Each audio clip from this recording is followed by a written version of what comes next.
The lamp is lit before the fourth watch has ended, and the emperor, wrapped in a plain wool cloak against the Pannonian cold, sits at a small folding desk, while the camp beyond his tent still sleeps. A slave has brought a cup of hot water and vinegar, which is what he takes at this hour, and has withdrawn without speaking, because the emperor has asked, over the years, for silence in the first hour after waking. He dips the reed, writes a single line in Greek, pauses, and then crosses it out. He crosses it out because the thought that came to him first, upon waking, was not yet his. This is the discipline you have come here to learn, not the writing, which is incidental, and not the emperorship, which was, in his own estimation, incidental as well. What you have come to learn is the small motion of the mind that occurs in the space between an impression arriving and a judgment being made about it. Marcus Aurelius practiced this motion every morning of his adult life, and he practiced it, so far as we can tell from what he left behind, with more patience than any other man of his station in the ancient world. He called it, following his teachers, the withholding of assent, and it is, in the end, the whole of Stoic practice compressed into a single act. Let us begin with the principle itself, stated as the Stoics stated it, without ornament. An impression in the vocabulary of the school is anything that arises in consciousness and presents itself to you as a claim about the world, a sound at the door, a pain in the shoulder, a remark overheard, a face remembered from 20 years ago. The impression is not in itself a judgment. It is only a presentation. But the mind, unless it has been trained, does not linger in the presentation. It leaps immediately to a verdict. The sound at the door is an intruder. The pain in the shoulder is the beginning of a serious illness. The remark overheard was meant to wound you. The remembered face is a face you should have loved better. The Stoics observed that this leap from presentation to verdict is not something that happens to you. It is something you do. And because it is something you do, it can be withheld. It can be paused.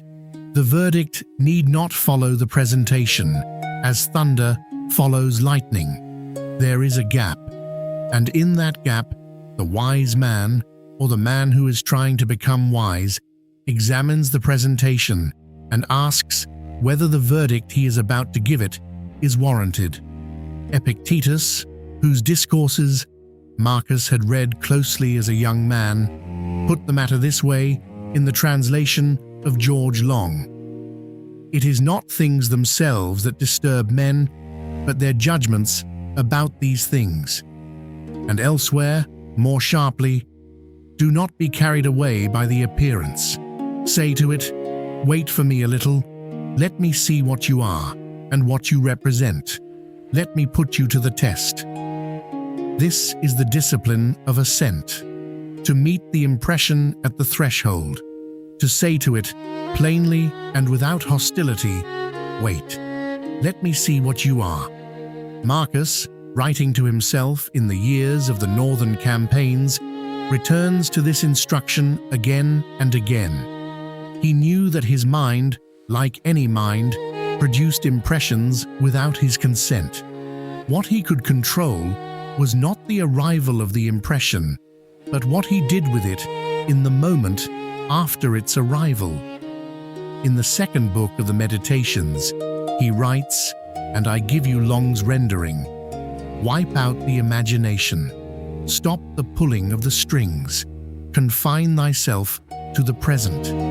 The imagination here is not fantasy in our modern sense.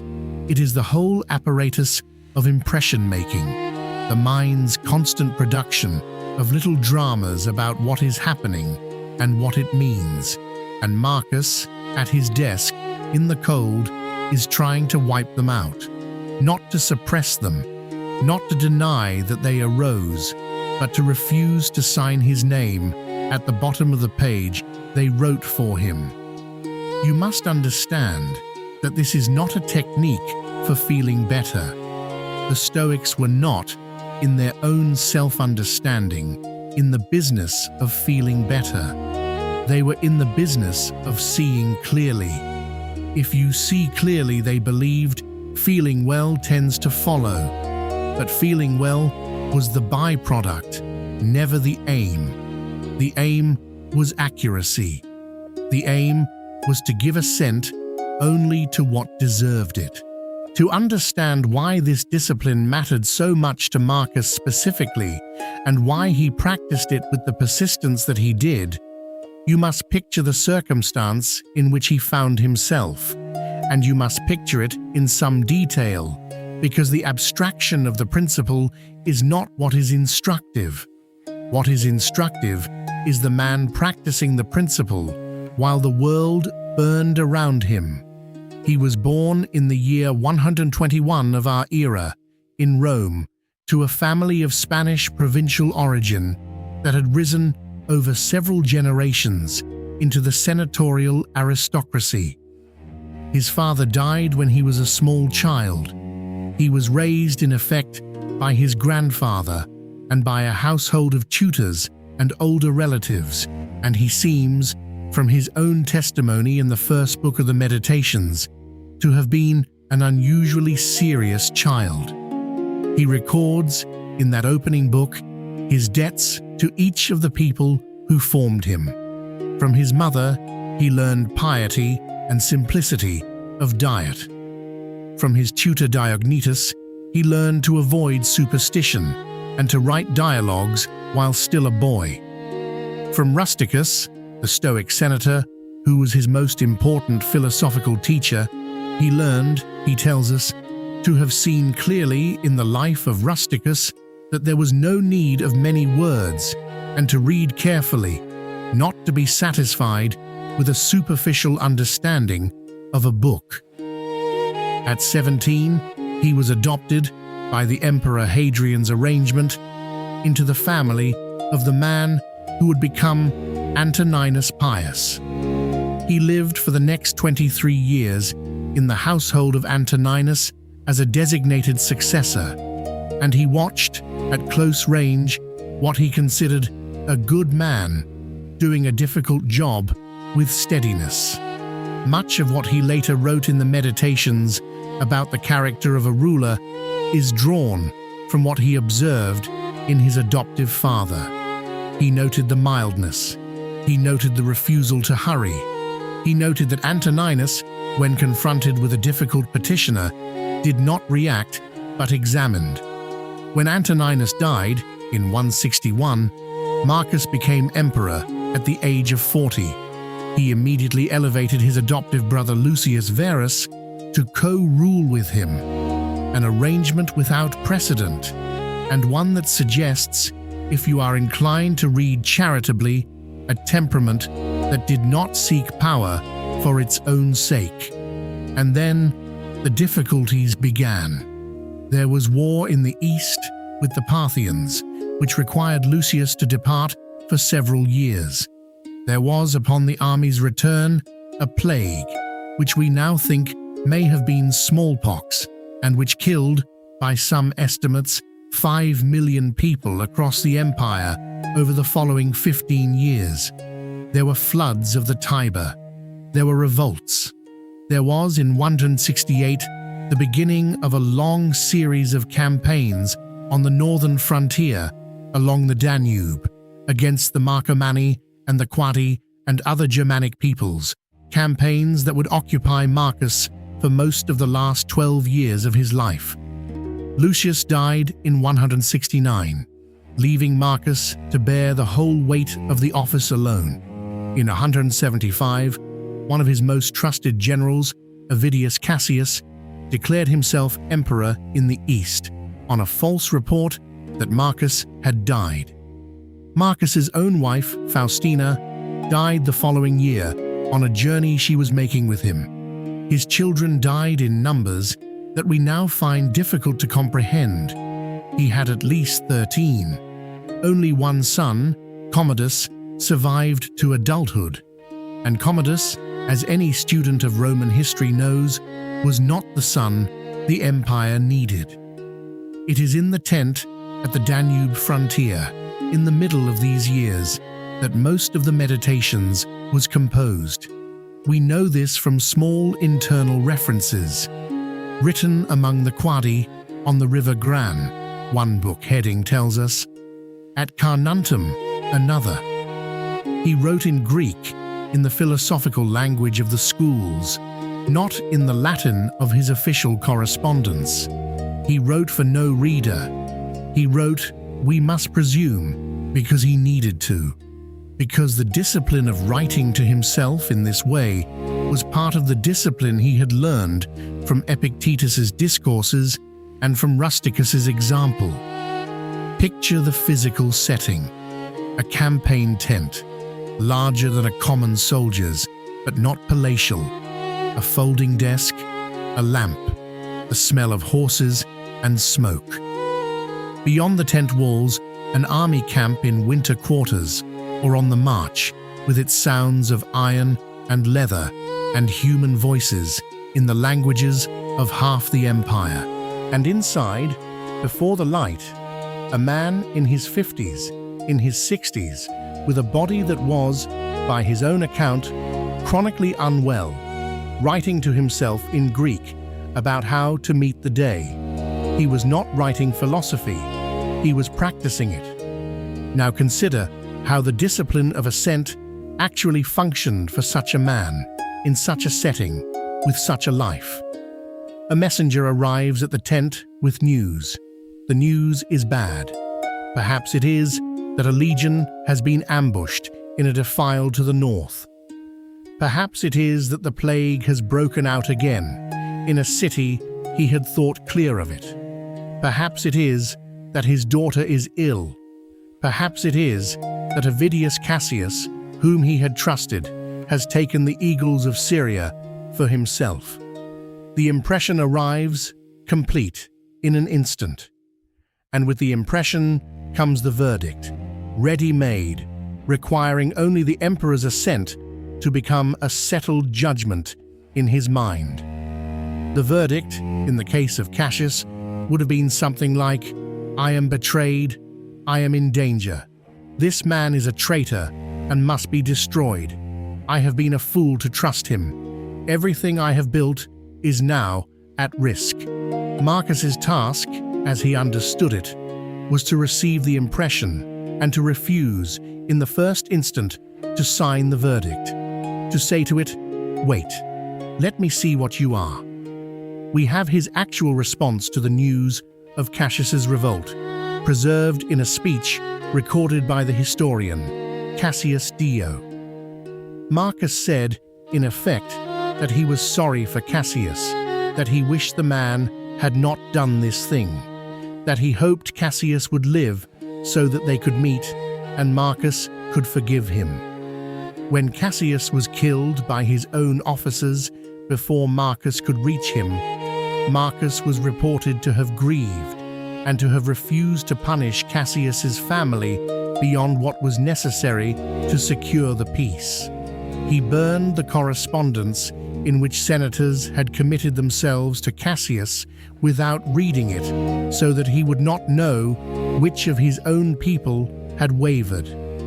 Now, one must not sentimentalize this. Marcus was still an emperor, and he still did what emperors did. But observe the shape of the response. The impression arrived. The natural verdict was rage. Marcus withheld his assent from the natural verdict and gave assent instead to a different judgment, a judgment he had rehearsed in his tent, in Greek, in the dark, for years. The judgment that another man's error is his misfortune, not mine. The judgment that my task is to do what is mine to do, and not to be dragged by the impression of the moment into a state of mind that will not serve the work. He writes in the second book, and I give you Long's translation, begin the morning by saying to thyself, I shall meet with the busybody, the ungrateful, arrogant, deceitful, envious, unsocial. All these things happen to them by reason of their ignorance of what is good and evil. But I, who have seen the nature of the good, that it is beautiful, and of the bad, that it is ugly, and the nature of him who does wrong, that it is akin to me, not only of the same blood or seed, but that it participates in the same intelligence and the same portion of the divinity. I can neither be injured by any of them, for no one can fix on me what is ugly, nor can I be angry with my kinsman, nor hate him. This is a rehearsal. It is the emperor, in the first minutes of the day, running the drill. When the busybody arrives, the impression will be that the busybody is intolerable. Marcus is preparing in advance to withhold his assent from that impression. He is preparing to see the busybody, when the busybody arrives, as a person acting from ignorance, rather than as a personal affront. You must not imagine that this always worked. There are passages in the Meditations of striking irritation. He complains about the smell of unwashed bodies. He complains about the vanity of court life. He complains, in a passage that has moved many readers, about how tiring it is simply to get out of bed. In the morning, when thou risest unwillingly, let this thought be present: I am rising to the work of a human being. Why then am I dissatisfied if I am going to do the things for which I exist and for which I was brought into the world? This is not the voice of a man who has mastered the discipline. This is the voice of a man practicing it on a morning when it is difficult, which is to say, on any morning. And this is important for you to understand. The Meditations is not a record of Stoic attainment. It is a record of Stoic practice. Marcus did not write, I have achieved equanimity. He wrote again and again, in slightly different words, I must remember to be equanimous. I must remember that the impression is not the thing. I must remember that my assent is my own. Consider how many times, in the 12 books, he returns to the same handful of thoughts. Death is natural. Fame is nothing. The impression is not the thing. The universe is one. The mind that is disturbed by itself. He circles these thoughts as a man walks around a well, drawing water in the morning, and again at noon, and again at evening. He does not draw it once and consider himself finished. He draws it whenever he is thirsty.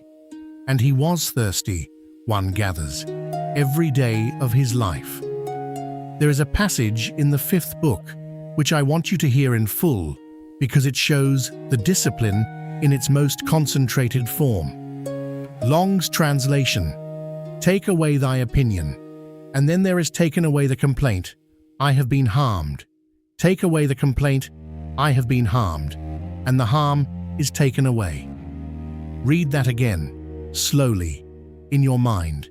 The Stoic claim is not that harm does not occur in the world.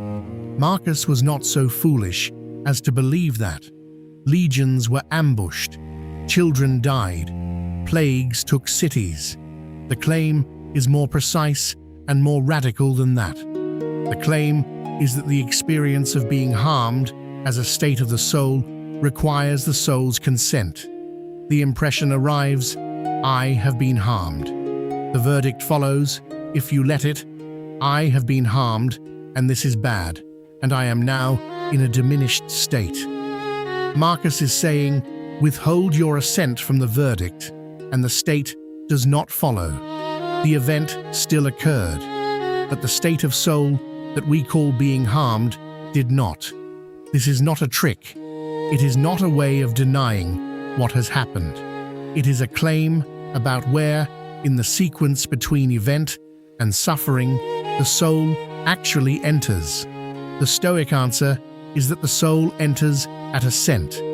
If you withhold your assent, the soul does not enter, and the suffering, in its proper sense, does not occur. What remains is the event, which you deal with as circumstance requires. What, then, is Marcus actually teaching you? He is teaching you that between the world's arrival at your senses and your response to it, there is a small space, easily missed, in which you are free. He is teaching you that this space is not metaphorical. It is an actual moment in the actual operation of the mind, and it can be widened by practice from a fraction of a second to something long enough to think in. He is teaching you that most of what you take to be reactions to events are in fact reactions to your unexamined verdicts about events. The colleague did not offend you. Your verdict that his remark was intended to offend you offended you. The weather did not ruin the day. Your verdict that a day with this weather is a ruined day ruined it. The illness is not, in itself, a catastrophe. Your verdict that this illness means what you fear it means is the catastrophe you are experiencing. He is teaching you that the discipline is not a matter of suppression. You are not being asked to pretend the impression did not arise, or to force yourself to feel differently than you feel. You are being asked to notice, in the moment of arising, that the impression is a proposal, and that you have not yet accepted it. The proposal says, "This is what has happened. This is what it means. This is what you should feel about it." You examine the proposal. You ask, is it accurate? Is the meaning it proposes actually contained in the event, or has it been added by my mind? Is what it recommends I feel actually appropriate to what has occurred, or is it excessive, or misdirected, or shaped by an old fear that has nothing to do with the present case? And then, having examined, you assent, or you do not. Most impressions, Marcus would say, do not survive examination intact. They shrink. They are revealed to contain a great deal of interpretation, smuggled in as fact. The insult, examined, turns out to be a remark that could have meant several things, one of which was not insulting. The disaster, examined, turns out to be a setback. The betrayal, examined, turns out to be an act of a man acting from his own ignorance, as Marcus said of Cassius, and not an act aimed at you at all. This does not make the world painless. It makes the world accurate. Some impressions, examined, are confirmed. Some events really are as bad as they first appear. But even here, the discipline changes what happens next, because the response that follows an examined assent is different from the response that follows an unexamined one. The examined response is proportional. It addresses the actual event. It does not carry, as a rider, all the imagined events that the unexamined mind had bundled with it. Marcus is also teaching you, though he does not put it this way, that this discipline is not for great occasions. It is for the morning. It is for the meal. It is for the small remark, the passing pain, the mild disappointment, the ordinary tedium of doing what must be done. If you practice it only when the emperor arrives to depose you, you will not have it when the emperor arrives. You must practice it when the slave brings the wrong cup. You must practice it when the horse is lame. You must practice it when you rise unwillingly and would rather stay under the blankets. Because the discipline that is not practiced at the desk in the morning is not available at the messenger's arrival in the afternoon. And finally, he is teaching you that this practice is quiet. It does not announce itself. It does not require you to withdraw from your life or to adopt any new posture that others would notice. Marcus practiced it while ruling an empire, on horseback, at banquets, in the Senate, at the deathbeds of his children. No one watching him would have seen him doing it. What they would have seen was a man who did not react as other men reacted, who paused, who examined, who then acted in a manner proportional to the actual event. This is what the Stoics meant by the sage. Not a man without feeling, but a man whose feelings were his own, given deliberately in response to what he had actually seen, and not extracted from him by the first appearance of the thing. You will not, in all likelihood, become such a man. Marcus did not believe that he had become such a man either. In the Meditations, he refers to the sage as a figure at a distance, an ideal against which he measured himself and found himself wanting.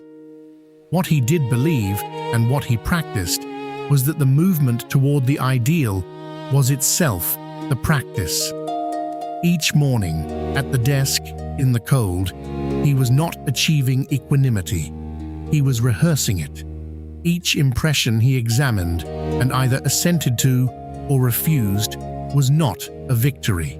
It was a repetition, and the repetitions, over the years, wore the small path in the mind that his writings still show us the shape of. Consider, as you leave this hour, that the discipline he practiced is available to you at no cost, requires no equipment, and demands no withdrawal from your ordinary life.